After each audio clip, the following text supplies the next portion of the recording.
Ngalakin Khadijan Nyunga Boja. Good afternoon, everyone, and especially those who came for the seminar. So my name is Kadambod Siddiq. Some of you know, others doesn't know. I'm the director of the UWA Institute of Agriculture. There is COVID restrictions going on, so the lecture room generally gets less crowded. Also, please follow the social distancing recommendations. And with that, just want to acknowledge, I won't read that. I think we always respect the traditional owners of the land. So I wish to welcome you all on behalf of the UWA Institute of Agriculture, and the seminar is Plant and Agriculture Imaging Mri, presented by Dr. Tim Rosenow. So the background is that late last year, the DVCR, Deputy Vice Chancellor Research, asked us to organize a meeting where some of us attended, and Tim was also there. It's to support an MRI bid by the University of Melbourne. And sadly, there was no cash contribution from UWA. We said we are happy to work with Melbourne Uni, and also if they get the funding, the technical expert can come to UWA and work. So that's one first time I'm meeting Tim.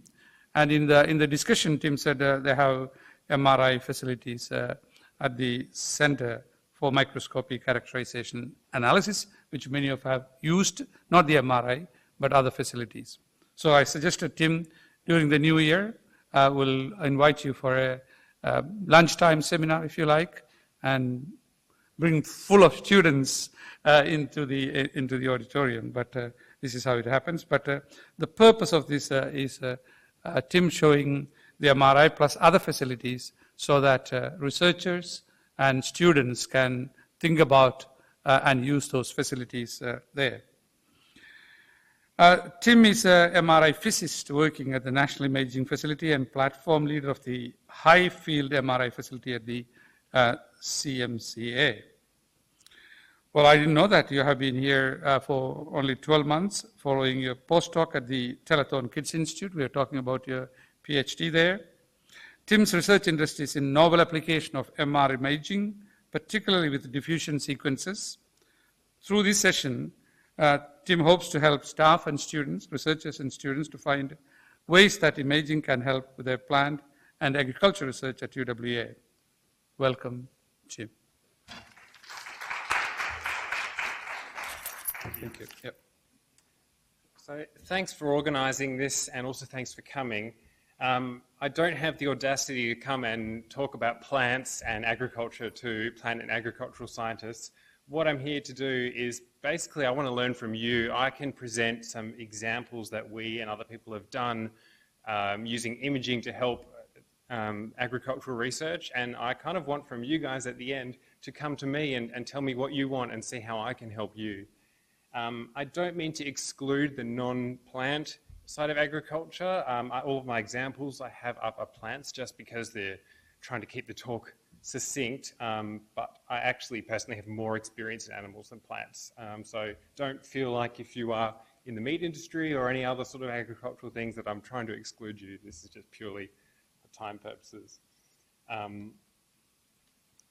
So I sort of renamed it Plant and Horticultural Imaging purely because to recognise those are what all the slides are about. So the National Imaging Facility is an NCRIS-funded national entity. There's 16 sites, although there's about 9 main sort of universities that are a part of this, and there are 34 fellows, so academic researchers who run instrumentation and data analysis sort of platforms within it. We're a very collaborative group, and we meet weekly via Teams and annually in person to try and develop, not just have instrumentation to use and the hardware, but to develop sort of a network of expertise so that one person isn't the only contact and there are no silos. We have a network to learn from each other. So what that means for people using our facilities, you don't get one person's expertise, you get the expertise of a collaborative group across the country. So there's a few aims of this presentation. Part of it is spruiking our wares. What have we got? What can you use to help your research? I sort of want to foster some discussion where how can we use imaging to solve your research problems? Coming from an imaging science background, I don't have the technical and expertise to come up with new research applications. We need researchers like yourselves to tell us what you need and how we can help you and work together.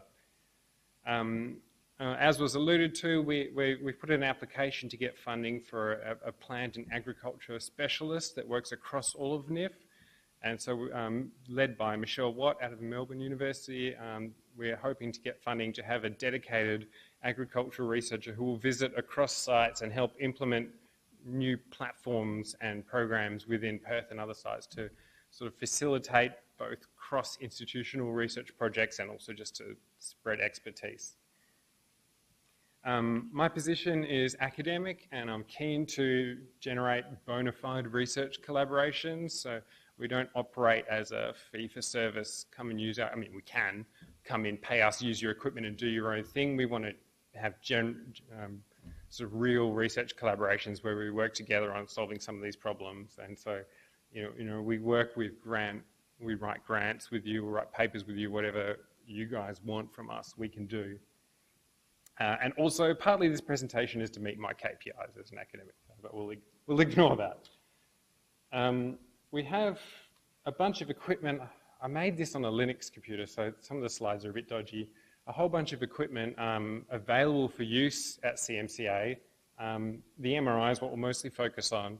We also have 2 CT scanners. One is an in vivo CT scanner, the SkyScan, which can handle up to, I think it's 7 centimeter diameter imaging, and we've just about to purchase a new large field of view CT scanner, which can go up to 25 centimeters in field of view. So then that's coming towards the end of the year. So we're keen to get those up and running. We have ultrasound, which is probably less useful for the plant world, but useful, for example, in meat quality checking and those sorts of applications. And we also have fluorescence or bioluminescence scanners as well, which we've done some work on some plant cross-genetic transfers. So that's just what we have. That's sort of very technical. We have staff available. Myself, Diana runs the CT scanners and other expertise around the place to help with not just project planning and the technical sort of side, but also grant writing, project development. We can help you with the acquisition. The idea is to give you guys access to the equipment to work on your own acquisition. We find that's more cost effective because you already have PhD students that are free as opposed to having to pay us to do it.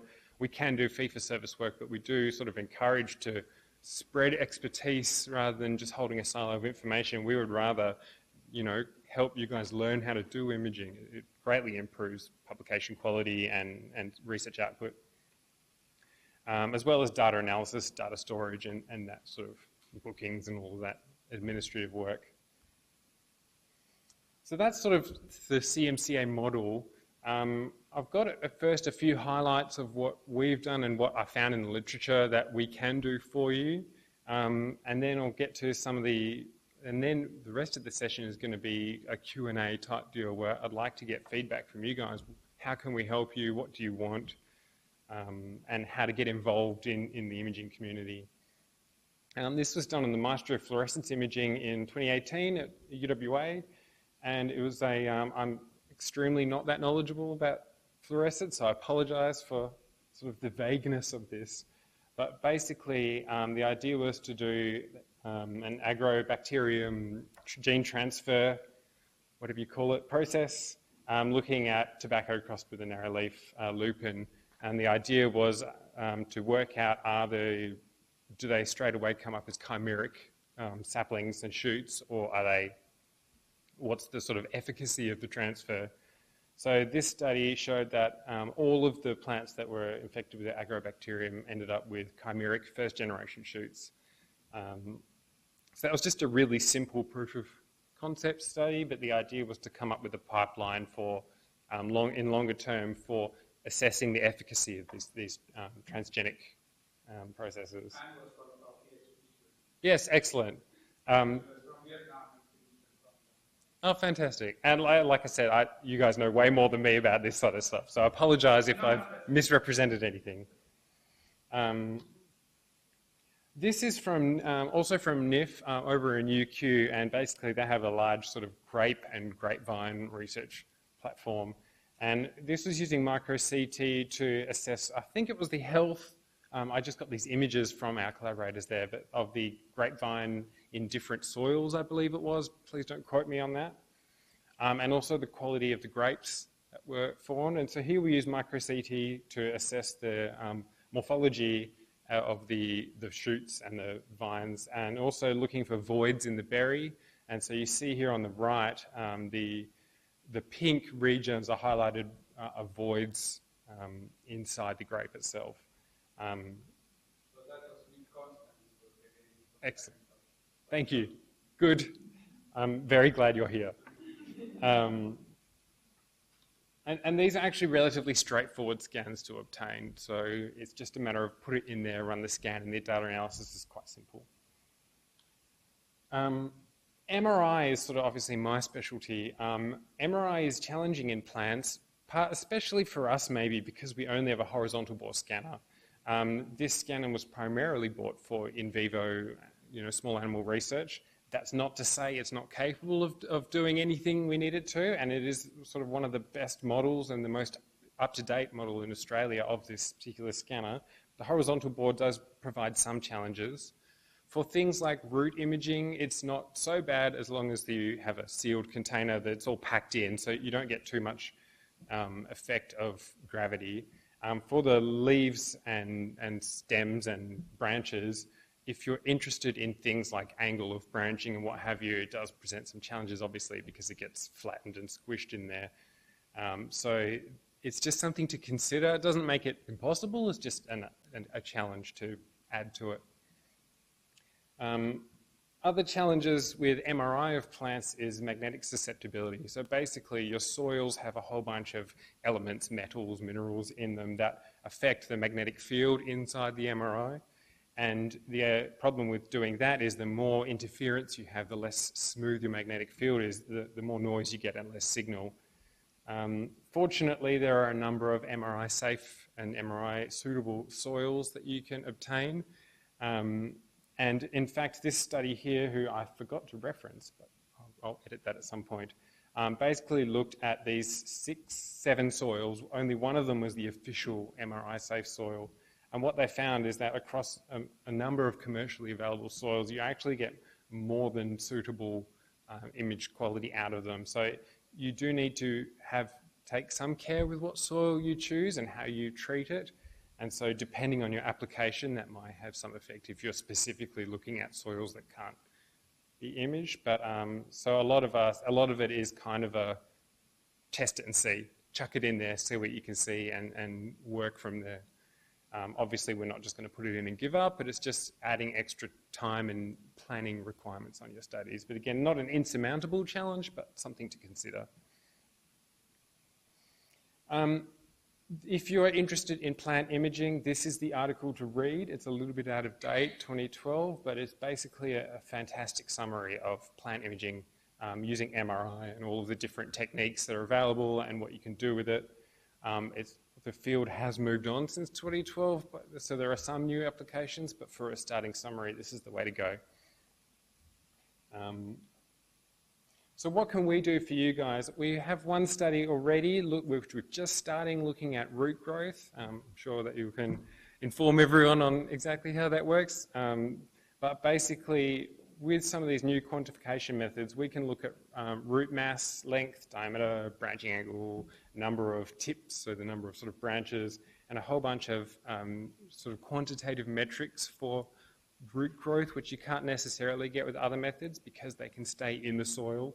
You put the sapling in straight in the scanner, so whereas when you take it out of the soil, obviously you lose the geometry. So this is a relatively easy process to acquire the images. The analysis is slightly more in depth. It's something we can work with you on, but it's a relatively straightforward imaging technique we can do right now with sort of minimal development. and may have some advantages to the, whatever you call ex vivo in plants, when they're not in situ. Sort of other applications we can look at with MRI that you can't do with other modalities is the internal structure. So here we have grapevine images. On the left, we have the vascular anatomy of a potted grapevine. So these dots is basically it's a cross-section of the vine, and the dots are the direction of water transport, where sort of the red is, I forget which way around, one of them is up and the other one is down, but I forget which way the plant's oriented. But basically, you can see the difference in direction of transport from the external wall towards the internal wall, as well as if you were looking for disease or some sort of pathology, you could see areas where water transport is limited, for example, following a freeze-thaw cycle or heat damage or something like that. And on the right, we have the vasculature of a grape. And again, you can use this to look for defects in or quality of sort of water transport, if your soil is affecting it, if you have long-term sort of exposure to heat, those kinds of things. So the idea is these images are really there to help you test your questions that you have about the plants rather than just being interesting for interesting's sake. This is sort of more towards my area of expertise, is the functional imaging MRI. It's where I'm most excited about. Basically, diffusion tensor imaging is a way to look at water motion within an object. And the advantage of this is you get strong directionality and speed of your water in the object in 3 dimensions. So you can see, for example, whether there's restricted diffusion, so just less of it, or if it's anisotropic, so all of the water is going in a single direction, for example, in a vasculature system, or if it's isotropic, so it's just Brownian motion. So you can look at ways that water and other chemicals are moving in the plant, in the roots, in the stems, and the leaves. And on the right, we have an African resurrection plant, which I learned about today. And basically, you can, because water is the most easily visible signal on MRI, you can look at rehydration. And so this plant is being resurrected through rehydration, and you can see the pattern of how the water moves, how it moves, basically how it rehydrates. Another example of doing this is something like coffee beans. So when you dehydrate the coffee beans for transport and rehydrate them, what you want to know is the amount of time you need to immerse them in water to rehydrate them. You don't want to overdo it or underdo it. It affects the quality of the coffee and the roasting process and what have you. So these sorts of applications to food science, as well as the growing and agricultural process, is sort of where MRI, I think, has a strength. Finally, on my list of random cherry-picked examples is chemical imaging.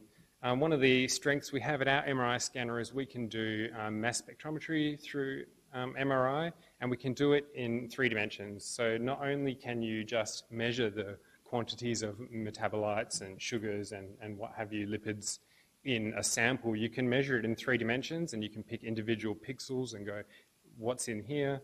And so on the left here, we've just got a lipid map from some barley, and you can see and you can measure that over time as well. So you can look at how it changes through growth or various other processes through different fertilizers and what have you.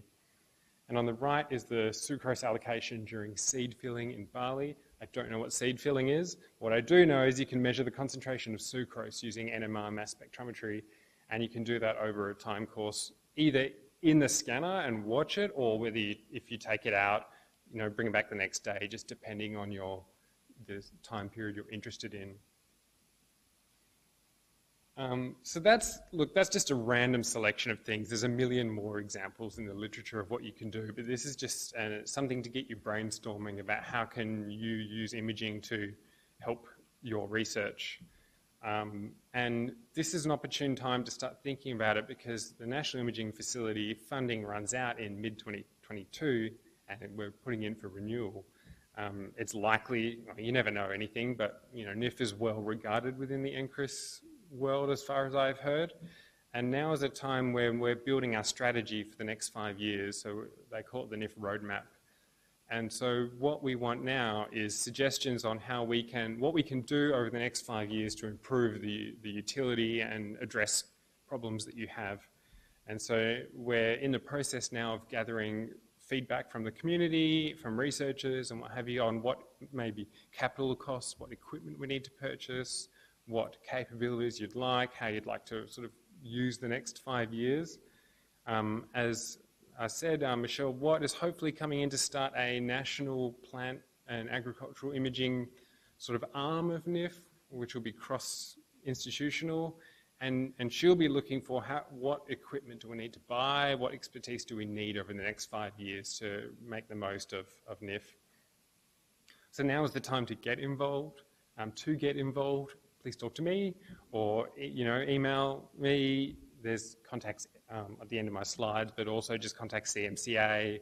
You can even go to the NIF website, look around. But I'm happy to be the go-to person. We're collecting a list of community consultation experts.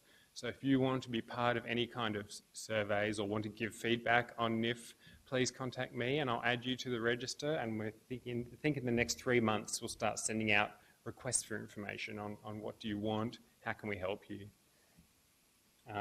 This is an example of what we could purchase if we so wanted in the next 5 years. It's a above ground low field MRI scanner, so you can move it around and image trees and whatever you want in situ. They've already got one over in Queensland and Melbourne and possibly somewhere else. I'm not sure of all of the sites. And this is something that NIF is involved in understanding, and so please talk to us if this is of interest, because we're looking for things to fund and how to help. And if you do want to do, not just in the broader sense, if you do actually have specific projects you want to use for imaging, if you have a need or just want to have a chat about what we can do for you, there's a whole bunch of links there, but contact me and all these links, and we'll chat and see how we can help you. So that was a really brief and random sort of rundown of various things, oh, certainly. Oh, yeah, I'll leave that up. The Q&A is not that useful. The slide isn't. The Q&A is. But what I wanted to use this time for, rather than me just harping on, is to hear from you guys and see where can we help and what ideas do you have, and do you have questions for me about projects you want or anything really. I'm happy to answer. So I'd like to open it to the floor, like, what do you want? How can we help? How would you like to get involved?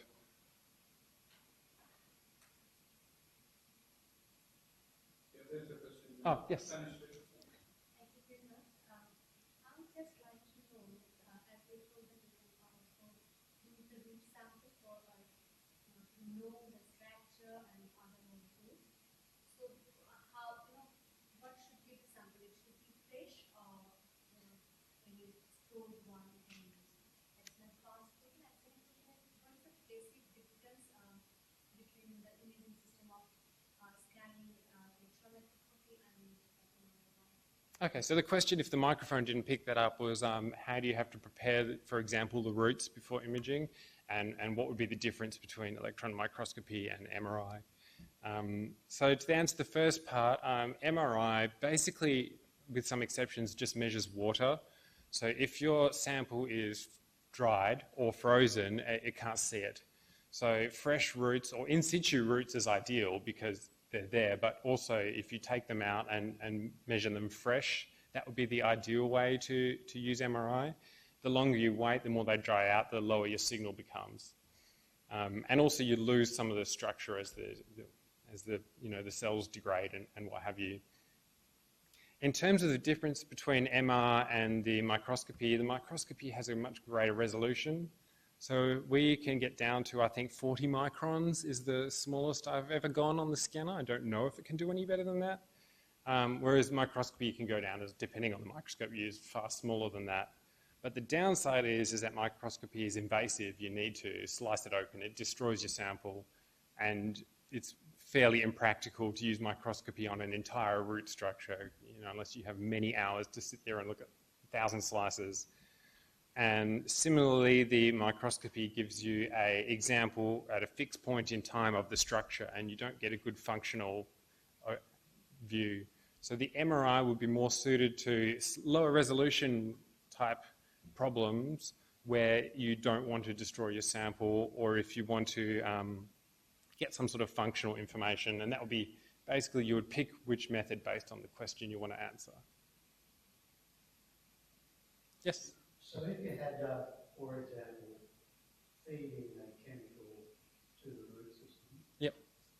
in vivo, and then put it in the scanner at various times, if that chemical was causing necrotic effects in the leaves, then that would be potential use. Correct. And the degree of sensitivity would be high in terms of identifying necrotic areas for the leaves. Well, please correct me, my understanding of plants is not great, but I believe the necrotic tissue would basically become dried out. Is that correct? Yeah, yes. So basically what you would get is successive disappearing of the tissue on the MRI scanner. So as it becomes necrotic, it dries out, you can't see it anymore. So the way to do that would be to you would image it and quantify the volume of leaf or stem or what have you, and image it again and see what's gone from your image. So that would be the best way to do that based on what I know now off the top of my head. But also, the necrotic effect what you described will be ultimate. But what's being said is that the chemical or toxic stuff moves through the root system, gets into the sugar and so if you take images, you will see the process of cell death, regeneration, finally. Yeah, that's right. Of course you can see it if it's necrotic. Yeah. I was talking about the early necrotics, which you cannot see by looking at the plant. So off the top of my head, I couldn't answer that with accuracy. I'll go back and look at it and get back to you. One thing that, again, not a plant expert, but I imagine something like the diffusion process, so the water transport process would be affected in that scenario, which could be one way to look at it. You look for inadequate water supply through the diffusion imaging. You could conceivably use a chemical that would be MRI visible as your sort of toxin tracer. I'm not sure how accurate that would be, and there's probably better ways to do it than if you're actually looking for the chemical itself and its concentration in the tissue. There probably are better ways than MRI for that. So it would be, I think if you want to discuss or something, I can have a think and a read and see what the best way to do it would be.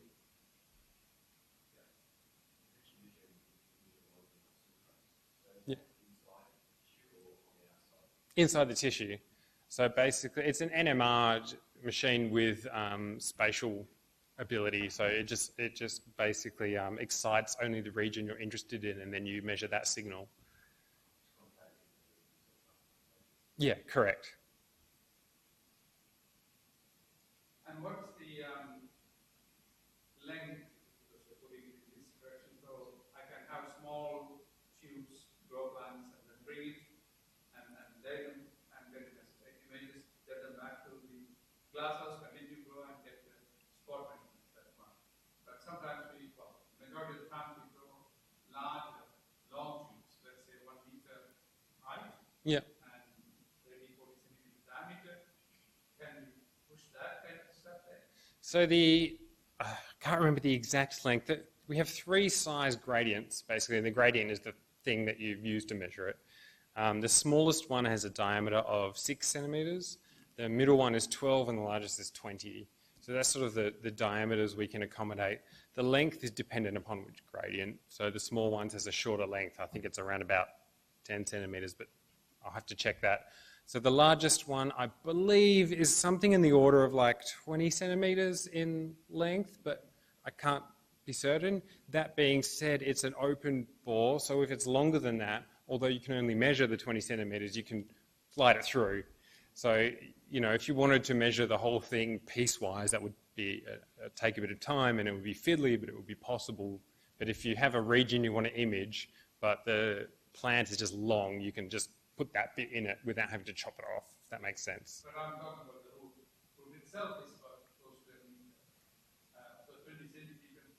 In some studies we can do, but a lot of our studies on roots are 1.5 meters. Yeah. Anyway, what we will do during winter time when we have some experiments going on, we invite you to come and have a look at it. That would be amazing. I'd love to do that. We have the rhizoboxes, we have the PVC tubes and columns and various groups, including microbes. So the problem is that all the time you have to have either restricting sampling and then gone. We have the rhizoboxes where we can open the window and look at and trace.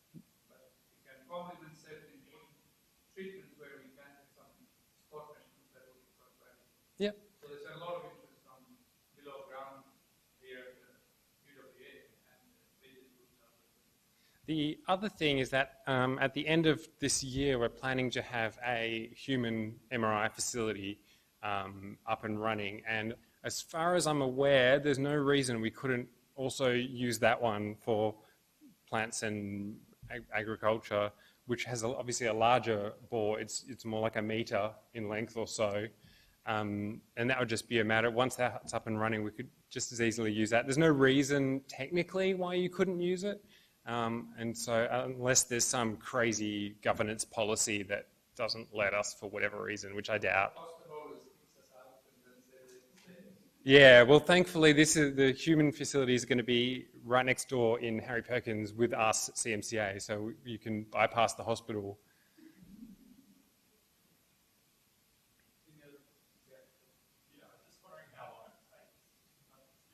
Yeah, that's extremely dependent upon the application, and so it ranges from like 60 seconds up to 72 hours, depending on what you need. So it's a difficult question to answer. In terms of, let's say you were just looking at root structure in something that's 5 centimeters big in 3 dimensions, you could probably look at like a 20-minute scan, depending on the resolution you're interested in. The diffusion scans take longer because you basically take a measurement in every possible diffusion direction, and each one takes the full length of the scan. So it does depend on the application. Can you tell a little bit more about the mobile MRI, which is interesting? Yeah. So I can't tell you a lot about that just because I don't know too much about it, other than it's and I'm hoping I believe this is part of Michelle's plan for the national NIF thing, but the principles are the same, which is that you just have a magnet and you're measuring you put a gradient in it and measure radio frequency signals. The larger the field strength, the heavier the magnet is. So it's sitting on the surface. Yeah. Yeah. Correct. So I'm not sure how the below ground one works. There are types of magnets that don't have the 2 ends. You just have the one end and it has a field that goes down. So again, I'd have to research. I'm sorry, it's not my area, but I know for certain this one is portable. You just move it around and just chuck it in. But I'd probably have to get back to you on the below ground stuff. Any other questions? Yeah. Okay. As I understand, like it takes image of whatever is visible. Like let's say I want to study the wings. Yep. Let's say I want to study something which is like inside some part. Like in my case, I'm studying like spike. So spike remains inside the stem. Yep. And at that time, I have to do the stress treatment. So is it possible to study like what are the changes going on in the spike? Yeah. So like stem is also there outside, and how do you be able to differentiate? it doesn't really matter if it's inside anything. So it measures the whole cross section or the whole part you're interested. You get a 3D reconstruction of everything. So it's not just like microscopy we see the outside. It sees the whole inside. So the way to differentiate, as long as your resolution is sufficient to distinguish structures, then it's no problem. So what Mukesh is saying is it's like a pregnancy test. So he has got a wheat plant where the head, the spike, is not out.